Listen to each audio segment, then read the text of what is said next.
তোমাদের হয়তো মনে আছে এর আগে চ্যালেঞ্জ ভিডিওটার কথা, তারপরে আবার এদের দুইজনকে নিয়ে শুরু করি চ্যালেঞ্জিং ভিডিও, বাট এখানে একজন হারে বাইকে আর এখানে একজন হারে।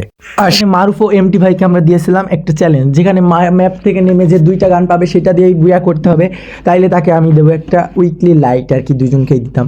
তো সেটা পারে নাই। তো এখানে আবার আমাদের নতুন একটা সাবস্ক্রাইবার, আমরা বেশি দেরি না করে আমাদের সাবস্ক্রাইবারকে আমরা সেই চ্যালেঞ্জটা আবারও দিয়ে দিই। তো আর দেরি না করে তাকে নিয়ে আমরা ম্যাচ স্টার্ট করে দিই। এখানে ডুয়ো থাকার কালে তাকে একাই ম্যাচটাকে কমপ্লিট করতে হবে। তো আমি এখানে পিকে বা হাই স্কুলে নেমে এখান থেকে মারা যাই, আর আমরা এখানে একটা কিল করে মরি, কারণ কিল না করলে মাইনাস দিতে পারে, ওই জন্য আমরা একটা কিল করে নিয়ে মারা যায় এখান থেকে। মরার পরে এখানে দেখি যে সে 2টা গান অলরেডি তুলে নিয়েছে, তার হাতে একটা ভিএসএস, ওই একটা MP5 ও একটা আর কি ছোট ওই যে লঞ্চার আছে ওইটা। আমি তাকে বলে দিই এই গানগুলা ফেললেই সে চ্যালেঞ্জ থেকে ডিসকোয়ালিফাই হয়ে যাবে, বা তাকে এই গানগুলাকে নিয়েই ম্যাচ কমপ্লিট করা লাগবে। তো সে তার মতন করে খুব ভালো করেই খেলছিল।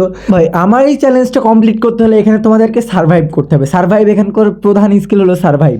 তো সে এখানে সার্ভাইভ না করে, মানে সে তাই পুশ না করে, সে এখানে কি করে যাই একটা ফাইট দিয়ে দেয়। ঠিক আছে, এখানে সামনে গাড়ি থেকে প্লেয়ার আসছিল, সে ফাইট দিয়ে দেয়।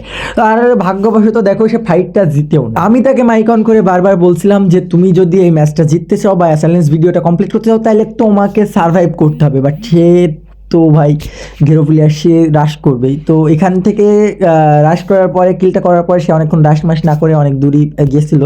ভাই আর যাই বলো, তার এই বুদ্ধিটা আমার জোশ লাগছিল। সে এখান থেকে ইভেন্টে আসা টেলিপোর্ট ইউজ করে এখান থেকে যায় ইভেন্টের ম্যাপে চলে যায়। আমি ভাবছিলাম সে সেখানে সার্ভাইভ করে, বাট এখানে দেখো প্রথম থেকে 2টা প্লেয়ার এখানে ওয়েট করছিল, তার জন্য আর কি আমি এখান থেকে ফাইট করা যাবে না। আমি ভাবছিলাম সে এখানে থেকে সার্ভাইভ করে লাস্ট জনে বের হয়ে ফাইট দিবে এরকম কিছু, কিন্তু দেখো সে এখান থেকে বের হয়ে যায় ক্যাপ টাউনে, আর ক্যাপ টাউন থেকে ওই এনিমিগুলা বাইরে আসবে, তার জন্য মারার জন্য রেডি হয়। ভাই আমি পুরো অবাক হচ্ছিলাম যে এ কি করছে, এটাকে চ্যালেঞ্জ কমপ্লিট করতে হবে। দেখো এনিমিগুলো বের হয়, এখানে একজনকে নকডাউন করে দেয়, ও তারপরেও ফাইট নিচ্ছিল। আর এখানে নতুন আসা ক্যারেক্টারটার কারণে, তার আর কি ইভেন্টের এই স্কিলের ক্যারেক্টার কারণে সে এখানে মারা যায়। আর মারা যাওয়ার সাথে সাথে অফিসিয়ালি আমাদের চ্যালেঞ্জটা এই এত দূরই থাকলো অসম্পূর্ণ। আমি জানি তোমরা পারবা এই চ্যালেঞ্জ কমপ্লিট করতে। আর এইরকম সব দারুণ দারুণ চ্যালেঞ্জ পেতে, আর এরকম ডায়মন্ডের চ্যালেঞ্জ পেতে, বা আমাদের সাথে সোলো কাস্টম খেলতে, যে কোনো কারণে চ্যালেঞ্জ ভিডিও করতে, আমাদের ইউটিউব ভিডিওতে লাইভে গেম প্লে করার জন্য আমাদের ইউটিউব চ্যানেলটা সাবস্ক্রাইব করা লাগবে। আর ইউটিউব চ্যানেল সাবস্ক্রাইব করলে আমরা রোজ লাইভে আসি, রোজ লাইভে আসার সাথে সাথে তোমাদের ফোনে চলে যাবে মেসেজ, বেল আইকন অন করে দিবা, এবং নিজের আইডি নাম ও ইউআইডি কমেন্ট করবা, কন্ট্যাক্ট নাম্বার শেয়ার করতে পারো।